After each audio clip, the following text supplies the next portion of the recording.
Au Portugal, le Parlement doit se pencher sur un projet de loi controversé. Le gouvernement souhaite en effet rendre obligatoire le téléchargement d'une application mobile de traçage des contacts. Le Premier ministre a dit souhaiter que cette application, appelée Stay Away Covid, soit obligatoire dans les contextes professionnels, scolaires et académiques, ainsi qu'au sein des forces de l'ordre et des administrations publiques. Certains s'inquiètent de l'utilisation éventuelle des données collectées par cette application et de critiquer le caractère obligatoire voulu par le gouvernement, qui prévoit d'ailleurs des amendes pour quiconque refuserait d'utiliser cette application. Faut-il rendre obligatoire ces applications? Les avis divergent d'un pays à l'autre. En France, l'application Stop Covid, lancée en juin, reposait notamment sur le volontariat. Mais faute d'utilisateurs, à peine plus de 2 millions, elle a été enterrée. Ça n'a pas marché. C'est-à-dire que c'est surtout, ça a été beaucoup moins téléchargé que tous nos voisins.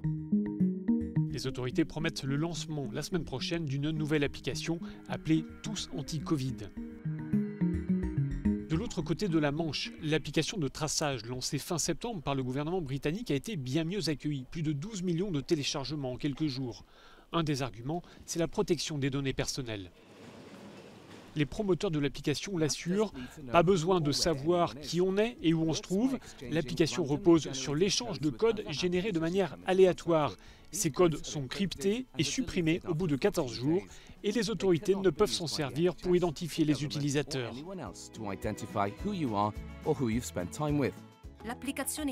De nombreux pays européens ont lancé ces derniers mois leurs propres applications de traçage. Mit minimalem Aufwand, dafür aber mit maximalem Datenschutz.